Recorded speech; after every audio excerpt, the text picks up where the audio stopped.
afternoon, everybody. Phil Simons with Columbia Grain here, and your Friday afternoon weekly grain market recap.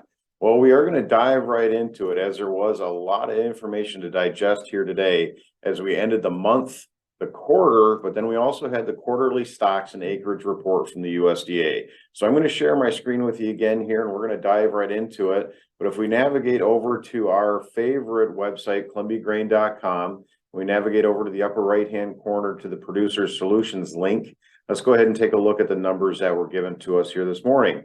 But again, right in the middle of the section of the page here, if we go to the quarterly stocks and the planted acreage report, we can see that this is really where a lot of the fireworks were coming in to drive the markets all over the place here today to close out the month and the quarter. But again, if we take a look at the beginning here and we see where the U.S. grain stocks for the quarter come in at, really no major surprises here at the beginning of the report here. But when we do compare it to where we were last year, we are down pretty significantly from a percentage standpoint from last year's numbers. The real big surprise today came in the planted acreage report for both corn and soybeans.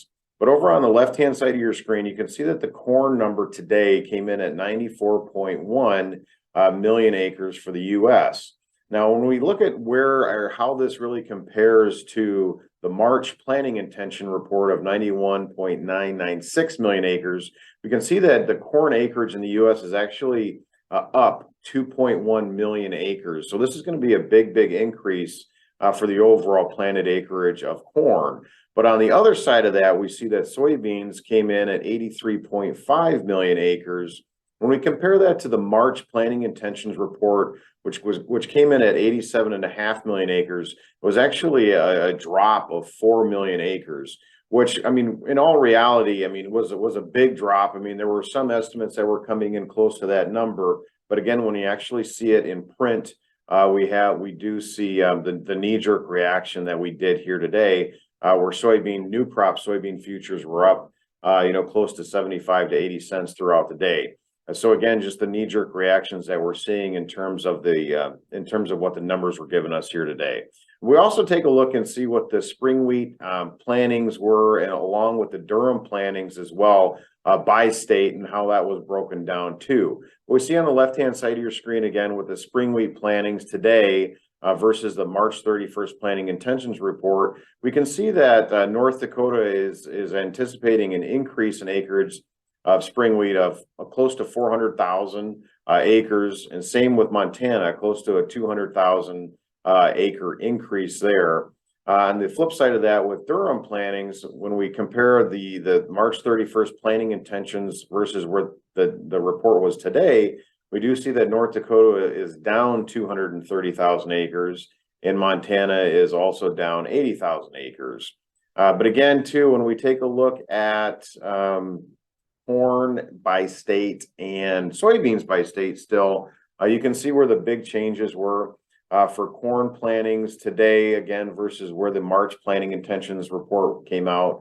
Illinois was a big change, up about 500,000 acres. You can see really where the big concerns were coming from the increase in acreage that we're really seeing across the board for corn. In the same fashion, when you look at the soybean planted acreage today versus where the March intentions report were coming in at, really the ones that stick out like a sore thumb is going to be North Dakota losing close to 900,000 acres, and Illinois losing close to 800,000 acres of soybeans. So again, just something that was definitely driving the markets around here as we continue the day today and closed everything out for the month and the quarter. But really, when we take a look at what happened throughout the month now after today's close, again, starting for new crop futures for corn, starting on the left-hand side of our screen here, we see the monthly range was pretty big at $1.36 for corn, but month net change was actually down 25 cents. And when we look at new crop beans, Nove beans, we see the monthly range was massive $2.34. We're actually able to hold on to a $1.98 gain when we close everything out for the month here today. When we look up at Kansas wheat, Kansas Dees, we see the monthly range was $1.13. but we were only able to hold on to a net gain of 19 cents throughout the month here. When we look at Chicago wheat, we see the monthly range was $1.58. We were actually able to hold on to a net gain of 43 cents there. And lastly, when we look at Minneapolis, we do see that the monthly range was $1.10, but the net change was a positive 32 cents in Minneapolis. And that's great. I mean, that's fantastic. We really were seeing some good movements here. But when we take a look at where the highs were, where the lows were, and then today's price, just to kind of see how everything really shakes up, we do see that corn really did close the month out close to the lows. I mean, really within a couple pennies of the low that we've seen for new crop anyhow.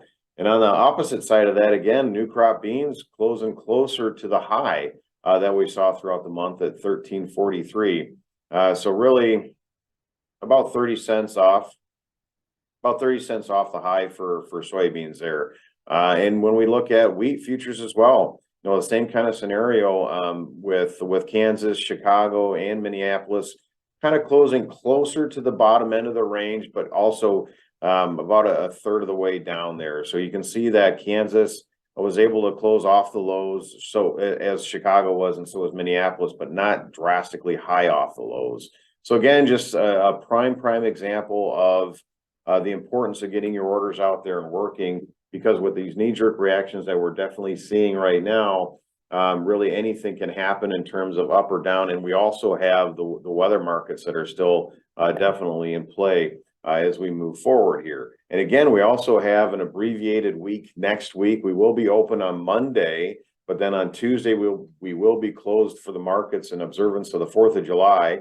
So other than that, that's about it. As we move forward, we're going to continue to really debate these numbers to see what the end implications are potentially going to be.